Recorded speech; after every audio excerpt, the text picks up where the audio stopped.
देशाचे माजी पंतप्रधान, या देशाला जगामध्ये एक वेगळा मान सन्मान, एक उंची गाठून देणारे आदरणीय राजीवजी गांधी यांच्या जयंतीच्या निमित्ताने आजचा आपण हा सद्भावना दिवस साजरा करतो आणि त्यांना विनम्र अभिवादन करून मी आजच्या या आयुष्याच्या महत्त्वपूर्ण टप्प्यामध्ये पदार्पण करत आहे. मला मार्गदर्शन करणारे, माझ्या पाठीशी उभे राहणारे प्रांताध्यक्ष असले तरी त्यांना मी गेली 10-15 वर्ष दादाच संबोधतो आणि ते आता मागच्या 3-4 दिवसापूर्वी त्यांनी सांगितलं की ते येणाऱ्या काळामध्ये शेलार मामाची भूमिका पार पाडतील आणि ज्यांचे महाराष्ट्र प्रदेश काँग्रेस कमिटीचा अध्यक्ष झाल्यापासून महाराष्ट्र प्रदेश काँग्रेस कमिटीला शिस्त, प्रेरणा आणि खऱ्या अर्थाने काँग्रेस काय आहे हे युवा पिढीला कळले ते आमचे सर्वांचे मार्गदर्शक आदरणीय हर्षवर्धन दादा, महाराष्ट्र प्रदेश युवक काँग्रेसचे माजी अध्यक्ष, माजी आमदार, पुण्याचे माजी शहर अध्यक्ष, महाराष्ट्र प्रदेश काँग्रेस कमिटीचे वरिष्ठ उपाध्यक्ष आदरणीय माजी मार्गदर्शक आदरणीय मोहन दादा, युथ काँग्रेसचे माजी प्रदेशाध्यक्ष आणि तेही उपाध्यक्ष वरिष्ठ नाशिक शहराचे अध्यक्ष राहिलेले आहेत आणि मोठा प्रवास केलेले आहेत ते आदरणीय शरद आहिर साहेब, माझे मोठे बंधू जितेंद्रजी देहाडे, आमच्या जिल्ह्यातून खरं तर राजेंद्र आप्पांना आपण संधी दिली आमच्या जिल्ह्यातून, ते एकच सरचिटणीस आहेत, त्याबद्दल आपल्या सगळ्यांचे मनापासून आभार व्यक्त करतो. आपल्या संघटनेत वाहून नेणारे, नवी मुंबईमध्ये आपल्या पक्षाची खिंड लढवणारे आदरणीय आबा दळवी साहेब, आनंदजी बारसिंगे साहेब, विश्वजितजी हप्पे, सत्यम ठाकूर, माझे बंधू आदरणीय ब्रिज किशोर दत्त, आनंद सिंग बंटी, आमचे आलम साहेब आहेत तिथे उपस्थित, राजेशजी टेके आहेत, आमचे सगळेच आमचे संदीपजी कोंडिलकर साहेब आहेत जे अतिशय त्यांना मोठा अनुभव आहे, ज्यांना आम्ही युथ काँग्रेसमध्ये भीष्म पितामह म्हणतो. जरी ते फादर काँग्रेसमध्ये असले तरी त्यांचं मन युथ काँग्रेसमध्ये, असे आमचे शिवाराव आणि तो उपस्थित असणारे सगळेच आमचे तन्वीर बाई, महिला काँग्रेस सगळेच आणि सगळ्याच इथं उपस्थित आमचे माझ्यावरती जीवापण प्रेम करणारे, माझ्यासोबत उभं राहणारे आमचे सगळेच अनुराग असतील, आमचे नवले बंधू असतील, उमेश असेल, निखिल असेल, सगळेच इथं. सगळ्यांची नावं खरं तर घेतली पाहिजेत पण सगळ्यांचा नामोल्लेख करणं शक्य नाहीये. कपिल आणि बालाजीने बराच वेळ मला वाटते बॅटिंग केली असेल आणि ते रोजच टीव्ही समोर येतात. ते बोलल्यानंतर आपण काय बोलायचं हा मनामध्ये प्रश्न उभा राहतो. तरी प्रवीण बिराजदार यांनी त्यांना वेळेची मर्यादा ठेवायला सांगितली असेल आणि अशा पद्धतीने सगळा जरी संघटनेमध्ये काम करत असलो तरी गेले 10-15 वर्षामध्ये दादा या सर्वांबरोबर माझं एक घरातलं कौटुंबिक नातं आहे. अनेकांच्या घरामध्ये मी अनेक वेळा राहिलेलो आहे, अनेकांच्या घरामध्ये जेवलेलो आहे. आज इथं आमचे सगळे माझं कुटुंब इथं उपस्थित आहे. माझ्या सगळ्या मित्रांच्या मिसेस देखील उपस्थित, त्यांचं मोठं योगदान आहे कारण ते त्यांच्या संसारातून त्यांचे मित्र माझ्यासाठी उपलब्ध करून देतात. त्यांचं देखील मनापासून सगळ्यांचं.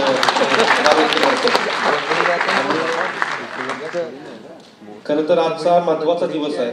आयुष्याच्या एक वेगळ्या टप्प्यावरती काम करण्याची संधी मला आदरणीय आपल्या सर्वांचे नेते राहुलजी गांधी यांनी दिली आणि देशाचे अध्यक्ष आदरणीय उदय भानूजी असतील, माझे युथ काँग्रेसचे प्रभारी कृष्णाजी असतील, हर्षवर्धन दादा असतील, या सर्वांनी जी संधी दिली त्या संधीचं सोनं करायचं हा प्रत्येक अध्यक्ष बोलत असतो पण ते सत्यात कसं उतरायचं हा मनामध्ये मोठा प्रश्न आहे. आपण युथ काँग्रेसचा प्रवास आपण सगळ्यांनी पाहिला असेल.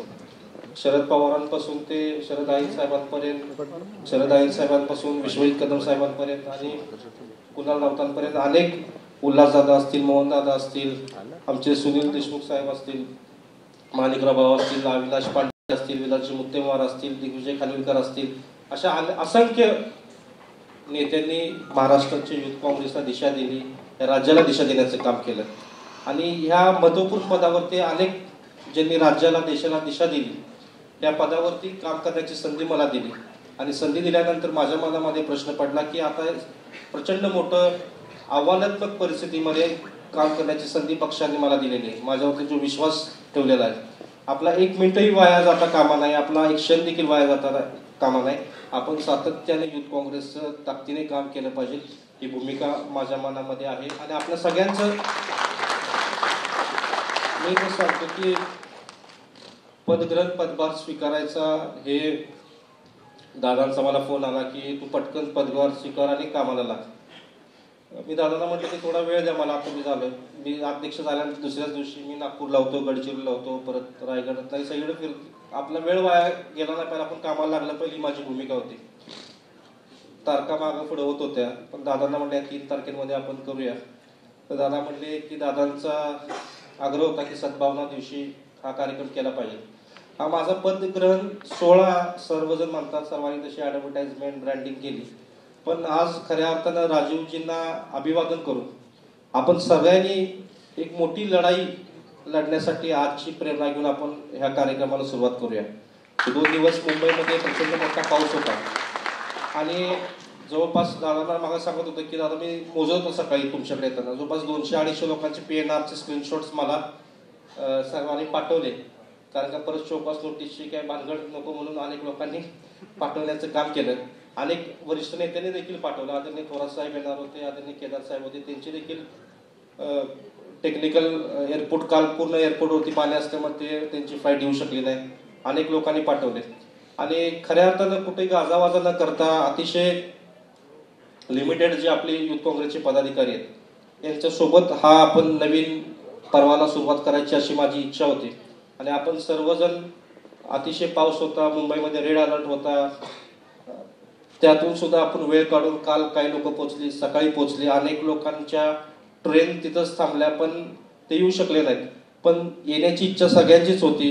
ह्याच्यात 3 पट 4 पट लोक नक्कीच आले असते जर 2 दिवसाचा पावसाचं जर ही परिस्थिती नसती.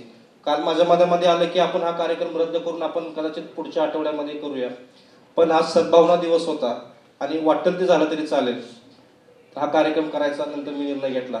हर्षवर्धन दादांना माहिती आहे की मला प्रत्येक गोष्टीला संघर्ष करावा लागतो, पण संघर्षानंतर आज काल 2 दिवस एवढा पाऊस पडला, पण आज पावसाने माझ्यावरती कृपादृष्टी दाखवली आहे.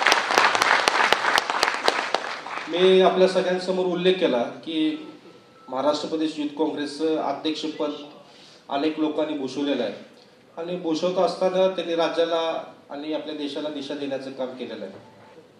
हे पद भूषवत असताना माझ्यासमोर काही आव्हानं आहेत, काही गोष्टी आहेत. मी आपल्या सगळ्यांसमोर, आपल्याला हा कौटुंबिक कार्यक्रम आहे, आपण सगळे एका पक्षामध्ये जीवाभावाचे सगळे कार्यकर्ते आहोत, भाऊ आहोत. काम करत असताना गाव खेड्यापर्यंत प्रत्येक बूथपर्यंत आपल्याला युथ काँग्रेसचे कार्यकर्ते निर्माण करण्याचं मोठं आव्हान आपल्या सगळ्यांसोबत आहे. माझी आपल्या सगळ्यांकडून एकच अपेक्षा आहे की मी माझा पूर्ण वेळ आपल्या सगळ्यांना समर्पित करत आहोत. तुमच्याकडून देखील माझी तीच अपेक्षा आहे की आपण शेवटच्या टोकापर्यंत, शेवटच्या गावापर्यंत युथ काँग्रेस कशा पद्धतीने पोहोचत आहे. डिजिटल मीडियाची मोठी लढाई आपल्याला गेल्या 10-15 वर्षापासून आपण लढत आहोत, पण डिजिटल मीडियामध्ये देखील सोशल मीडिया असेल किंवा इतर अनेक प्लॅटफॉर्म्सवरती महाराष्ट्र युथ काँग्रेस विरोधकांना, मनुवाद्यांना पळकी सळून करून सोडेल, हे आपल्या सगळ्यांच्या माध्यमातून मी तर जाहीरपणे सांगतो. आज आपल्यासमोर आव्हान आहे की महिला सुरक्षेच्या बाबतीमध्ये आपण सगळ्यांनी जर एका महिला भगिनीवरती अन्याय होत असेल, तिचा अपमान होत असेल, तर त्यासाठी तिच्या पाठीशी सक्षमपणे उभा राहण्याचं काम युथ काँग्रेसने केलं पाहिजे. गेल्या अनेक लढायांमध्ये युथ काँग्रेस जिथं जिथं महिला भगिनींवरती अन्याय होतो तिथं लढाई लढण्याचं काम माझे युथ काँग्रेसचे कार्यकर्ते, त्यांचा मला सार्थ अभिमान आहे. गेले अनेक आव्हानं असतील, कोविडचा काळ असेल किंवा त्यानंतर पश्चिम महाराष्ट्रामध्ये पूर आला असेल, अनेक आपले युथ काँग्रेसचे कार्यकर्त्यांनी आपल्या जीवाचं रान केलं. कुठेही आपल्या जीवाला धोका आहे, आपल्याला उद्या काही होऊ शकतं, आपल्या पाठीमागे कुटुंब आहे, पण मदत कार्य करण्यामध्ये युथ काँग्रेसच्या कार्यकर्त्यांनी अतिशय जिगरीचं काम केलं. आणि आपल्या सगळ्यांवरती माझा ठाम विश्वास आहे की आपण कोविडचा काळ असेल, कुठलेही आपत्कालीन काम असेल, आपण ज्या पद्धतीने काम करतो, आज रोज आपल्यावरती प्रहार होत आहेत, रोज आपल्यावरती घाले घालतात. ज्यांना आपल्या पक्षाने भरभरून दिलं, खूप काही दिलं, ते दर मंगळवारी कार्यक्रम ठरलेला असतो. आणि जरी ज्याला काय आता ज्याला 20 वर्षापूर्वी 30 वर्षापूर्वी तो कुठला तरी काय जर असतो ब्रेकिंग न्यूज, काँग्रेसमधनं मोठा नेता चाललेला आहे. मी त्या सगळ्यांचं मनापासून अभिनंदन करतो. आता येताना दादांना गाडीत तेच सांगितलं की तुम्ही जाताय, दर मंगळवारी आमचा युथ काँग्रेसचा एक कार्यकर्ता त्या ठिकाणी नेता बनण्यासाठी सक्षम आणि सज्ज झालेला आहे. त्या सर्वांचं दुसऱ्या गोष्टीसाठी देखील मी अभिनंदन करतो की भाजप या देशामध्ये सत्तेत आली, त्यांनी नारा दिला काँग्रेस मुक्त भारत, पण त्यांनी काँग्रेस युक्त भाजप करतायत. त्याबद्दल मी देखील त्या सगळ्या नेत्यांचं मनापासून अभिनंदन करतो. आपल्याला पुढे जाऊन मोठ्या प्रमाणामध्ये अनेक गोष्टी आंदोलन करायची आहेत, तळागाळामध्ये जाऊन काम करायचं आहे.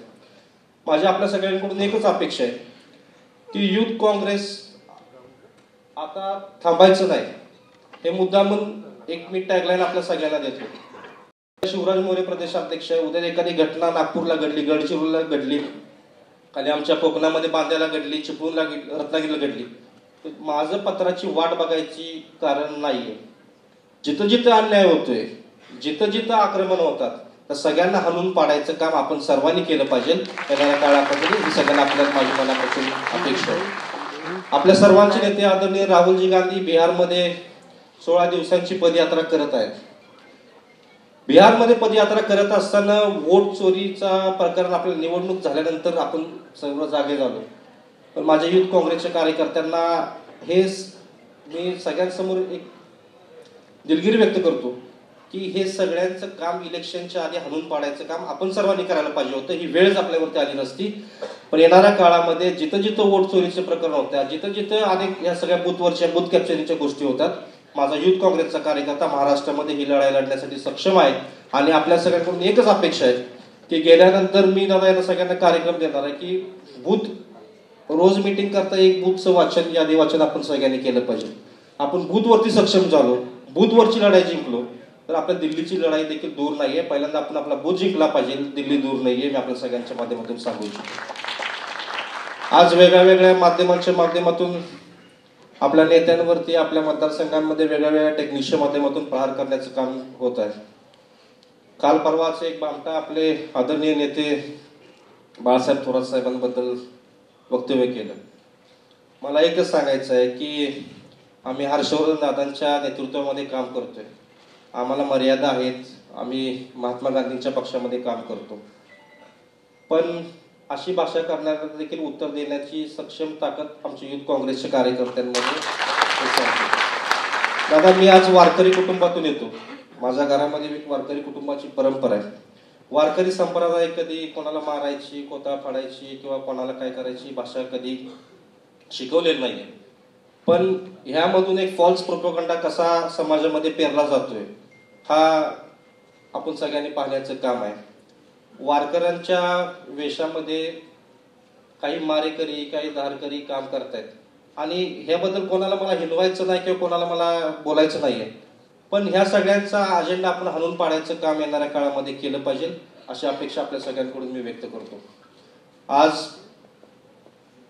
बेरोजगारीचा सगळ्यात मोठा प्रश्न आपल्या समोर आहे. आपण महाराष्ट्राचा उल्लेख नेहमी करतो की महाराष्ट्र देशामध्ये माझं एकच राष्ट्र आहे की त्याला राष्ट्राच्या दर्जाला आपण राष्ट्र म्हणतो.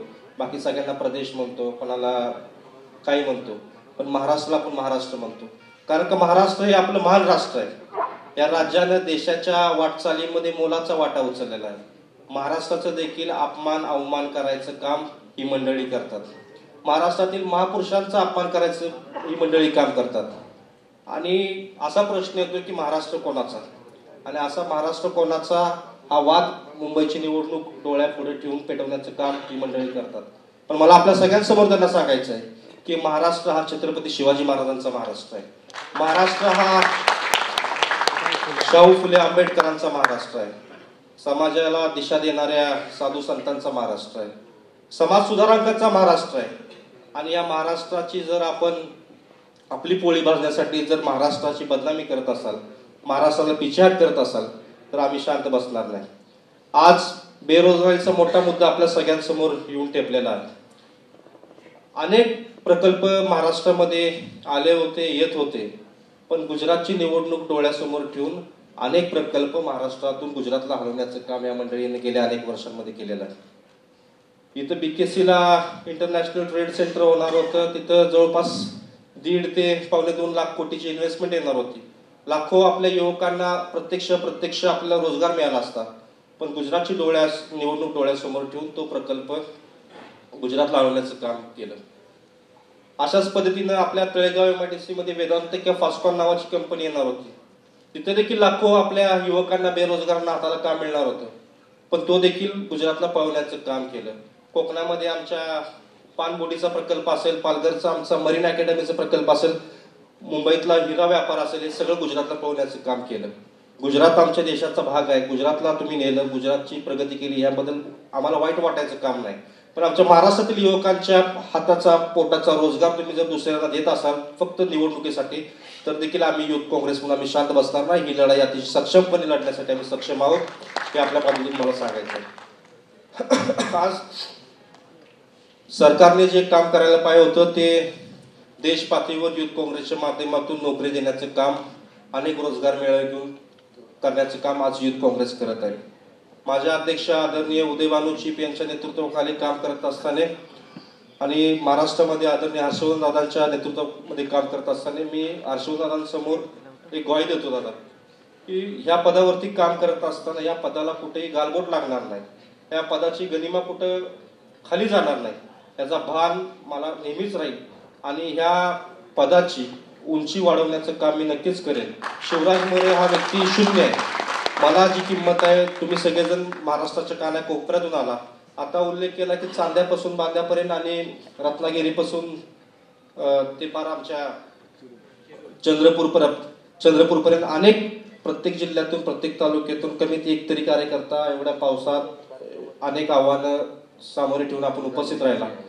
मला आपल्याला एकच सांगायचं आहे की आपण देखील आपल्या जिल्ह्यामध्ये आपल्या विधानसभेमध्ये काम करत असताना आपल्या पक्षाची, आपल्या पदाची आणि आपल्या जी आपल्याला किंमत आपल्याला ज्या पदामध्ये मिळालेली त्या पदाची गनिमा कुठं आपण कमी करण्याचं काम येणाऱ्या काळामध्ये केलं जाणार नाही.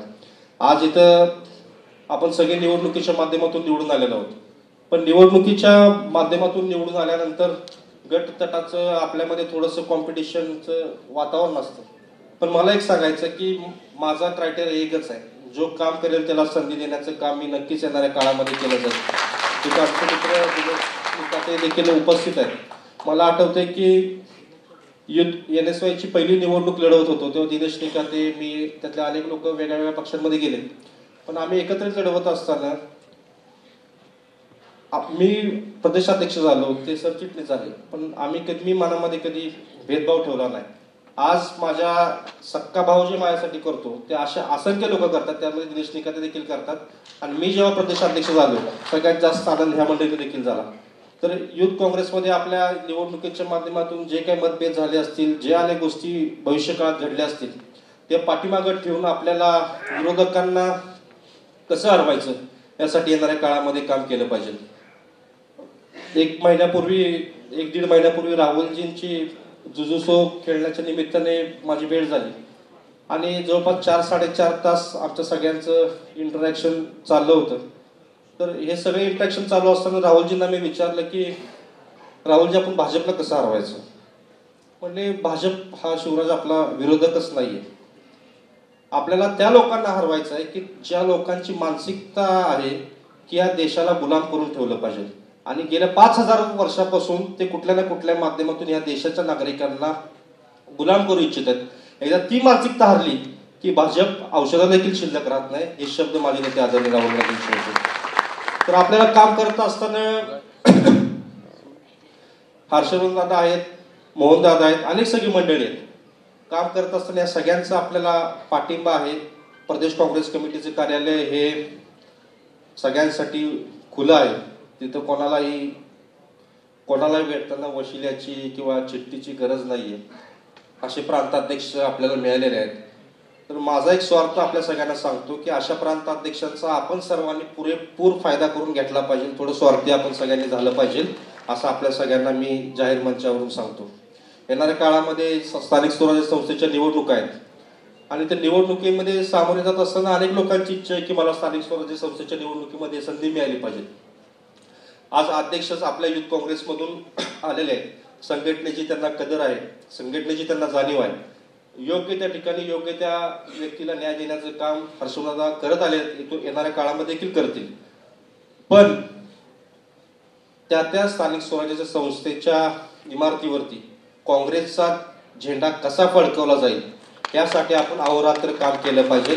फक्त मला वार्डामध्ये तिकीट कसं मिळते म्हणून मी आणखीन 3 वार्डातल्या लोकांचा कार्यक्रम करण्याचा उद्दिष्ट आपण सगळ्यांनी येणाऱ्या काळापाठीमध्ये थोडंसं बाजूला ठेवून काम करण्याची गरज आहे. बोलायला बऱ्याच गोष्टी आहेत, आपण बोलत असतो, पण मला काही लोकांचं उल्लेखित नामोल्लेख करणं गरजेचं आहे. आदरणीय राजू भाऊ आपल्या सोबत नाही आहेत आणि राजू सातव साहेबांनी देखील महाराष्ट्र प्रदेश युवक काँग्रेस कमिटीचा अध्यक्ष म्हणून अतिशय पारदर्शकपणे काम केलं. पुन्हा ते देशाचे देखील अध्यक्ष झाले. कामत साहेब देशाचे अध्यक्ष होते, वासनिक साहेब देशाचे अध्यक्ष होते. पण जेव्हा मी पहिल्यांदा ते युथ काँग्रेसचे अध्यक्ष होते, राष्ट्रीय अध्यक्ष झाले आणि मी NSYचा अध्यक्ष झालो, मी राजू भाऊंना भेटायला गेलो आणि त्यांनी मला एक सल्ला दिला की तू नेहरूजी, गांधीजी, 4-5 पुस्तकांची त्यांनी नावं दिली, ते तू बाय हार्ट करून टाक. आणि मला सांगायला लाज वाटते, ते आज देखील मी केलेलं नाहीये. पण माझ्या मनामध्ये अनेक गोष्टी आहेत की अनेक लोकांनी मला इथं पोचता मदत केलेली आहे. माझ्या मतदारसंघामध्ये आणि पृथ्वीराज चव्हाण साहेब असतील, थोरात साहेब असतील, अनेक लोक, अनेकांची नाव घेऊ शकतो ज्यांनी या वाटचालीमध्ये काम करत असताना मला मोलाची साथ दिलेली आहे. मला आपल्या सगळ्यांना एकच सांगायचं आहे की एक कॉलेजमध्ये शिकणारा मुलगा राजकारणामध्ये, इथं बसलेले अनेक शहरात आयर साहेब आहेत, मोहन दादा आहेत, त्यांना पार्श्वभूमी नव्हती. पण शिवराज मोरे सारखा सर्वसामान्य कुटुंबातला कार्यकर्ता जर महाराष्ट्राचा युथ काँग्रेसचा NSYचा अध्यक्ष होऊ शकतो, तर तुम्ही बसलेले तर सगळेजण होऊ शकता. ही महत्वाकांक्षा आपण उराशी बाळगून येणाऱ्या काळामध्ये आपण संघटनेमध्ये, राजकारणामध्ये काम केलं पाहिजे. हा दादांची इच्छा होती की टिळक भवनला हा कार्यक्रम आपण केला पाहिजे. पण मी दादा जाणीवपूर्वक इथं कार्यक्रम घेण्याचा आग्रह आपल्याला असा धरला की हे यशवंतराव चव्हाण यांच्या नावाने हे सभागृह आहे आणि मी ज्या शहरातून, ज्या गावातून, ज्या गल्लीतून येतो, शुक्रवार पेठेत येतो, त्या शुक्रवार पेठेने या राज्याला पहिलं मुख्यमंत्रीपद दिलं, या राज्याला पहिलं उपप्रधानाचं देखील दिलं. आणि लहानपणापासूनच यशवंतराव चव्हाण साहेबांबद्दल माझ्या मनामध्ये अतिशय मोठ्या प्रमाणामध्ये आस्था आहे, विश्वास आहे. जेव्हा जेव्हा आयुष्यामध्ये अनेक संघर्ष करण्याची वेळ येते, तेव्हा तेव्हा यशवंतराव चव्हाण साहेबांच्या समाधीवरती गेल्यानंतर ऊर्जा मिळते, बळ मिळते. आणि आयुष्याचा एक टप्पा सुरू करत असताना टिळक भवनवरून आज मी इथे आलो, पण टिळक भवन निर्माण करण्यामध्ये चव्हाण साहेबांचा मोठा हात आहे. तेव्हा काँग्रेस होता, आपण इथं कुठेही मरीन लाईनला, मरीन ड्राईव्हला कुठेही करू शकलो असतो. पण चव्हाण साहेबांचा आग्रह असा होता की टिळक भवन हे दादरलाच असलं पाहिजे. तेव्हा तिथं सूतगिरणी कामगारात होते, आपली मराठी माणसं लागते. आपल्या मंत्र्यांना, आपल्या नेत्यांना महाराष्ट्राचं दुःख काय, महाराष्ट्र काय हे कळण्यासाठी टिळक भवन दादरला स्थापना झाली आणि दादरात टिळक भवन झालं. आता दादरची परिस्थिती पाहिल्यानंतर दादा तिथं आपल्याला तुम्हाला मला 1 स्क्वेअर फूट देखील घेण्याची परिस्थिती दादरला राहिलेली नाहीये. पण अशी दूरदृष्टी असणाऱ्या नेत्यांनी हे सगळं काँग्रेस पक्ष वाढवला, हा महाराष्ट्र घडवला. मला आपल्या सगळ्यांकडून एकच अपेक्षा आहे की माझ्या मतदारसंघाचे माजी आमदार विलासराव पाटील उंडाळकरांना मी प्रदेशाध्यक्ष झाल्यानंतर भेटायला गेलो आणि त्यांनी आयुष्यामध्ये मला एकच सल्ला दिला, तो आजपर्यंत मी पाळत आलो, की म्हणले राजकारण धंदा करायला राजकारणात येऊ नकोस. राजकारणात करायला आज तुम्ही सगळेजण आज महाराष्ट्राच्या कानाकोपऱ्यातून इथं आला, तुम्हाला सगळ्यांना आपले खिशातून पैसे खर्च करून तुम्ही इथं पोहोचला. पैसे जरूर लागतात, पण तुमचं एक वेळ राजकारण यशस्वी झालं की तुम्हाला राजकारणामध्ये पैशांची गरज भासत नाही. तर माझ्या सगळ्या युथ काँग्रेसच्या कार्यकर्त्यांना एक माझी इच्छा आहे की अनेक लोकांची इच्छा असते की मला काहीतरी मिळालं पाहिजे, मला काहीतरी झालं पाहिजे, मी श्रीमंत झालं पाहिजे. हा विचार सोडून द्या. आपण ज्या उद्देशासाठी, ज्या गोष्टीसाठी आपण यामध्ये आलेलो आहोत, ती गोष्ट आपण यशस्वी करण्यासाठी काम करूया. आपल्या सगळ्यांकडून मला प्रचंड अपेक्षा आहेत की एक मोठा भाव म्हणून आपण मला पदरात घेताल, माझं काम करताल. अनेक आव्हानं आपल्या समोर आहेत, अनेक गोष्टी आहेत, त्या सगळ्यांना हाणून पाडण्याचं काम येणाऱ्या काळामध्ये केलेलं आहे. आणि देशामध्ये आपली युथ काँग्रेस नंबर 1 ची युथ काँग्रेस झाली पाहिजे ही आपल्या सगळ्यांकडून मी अपेक्षा व्यक्त करतो. या ठिकाणी खास कर्नाटक युथ काँग्रेसचे अध्यक्ष कुठे मंजुनाथ गौडा माझे मित्र आता आलेले आहेत, त्यांचं देखील मी मनापासून आभार व्यक्त करतो. कारण का महाराष्ट्र कर्नाटक आम्ही थोडंसं कोल्हापूर जवळ असलं, बॉर्डर असल्यामुळे आमच्यामध्ये सख्य जास्त आहे आणि आम्ही एकमेकांच्या मदतीला नेहमीच उपलब्ध असतो. अशा अनेक मित्रमंडळींची देखील इच्छा होती. सगळे जवळपास काल बिहारला होते. अनेक आमचे मित्र जे NSY युथ काँग्रेसपासून काम करत असणारे आमदार खासदार झाले, त्यांची इच्छा होती की आज तो अध्यक्षालय आलं पाहिजे. पण काल जवळपास 17 जणांची फ्लाईटच रद्द झाली काल रात्रीची आणि राष्ट्रीय अध्यक्षांची देखील रद्द झाली. राष्ट्रीय अध्यक्ष फ्लाईटमध्ये आहेत, ते थोड्याच वेळात आपल्या सगळ्यांसमोर पोचतील आणि आपल्या सगळ्यांना संबोधित करतील. आपण मला ऐकून घेतलं, तेवढ्या अडचणींमध्ये देखील आपण सगळ्यांनी इथं पोचलात, त्याबद्दल मी आपल्या सगळ्यांचं मनापासून आभार व्यक्त करतो. आणि महाराष्ट्र हा घडवण्यामध्ये आपण सगळ्यांनी मोलाचं योगदान देऊया अशी आपल्या सगळ्यांकडून अपेक्षा व्यक्त करतो. आणि येणाऱ्या काळामध्ये आपल्या देखील सगळ्यांचं भविष्य उज्ज्वल आहे ही आपल्या सगळ्यांना मी विश्वास देतो आणि माझ्या भाषणाला विराजमान देतो. जय महाराष्ट्र. धन्यवाद.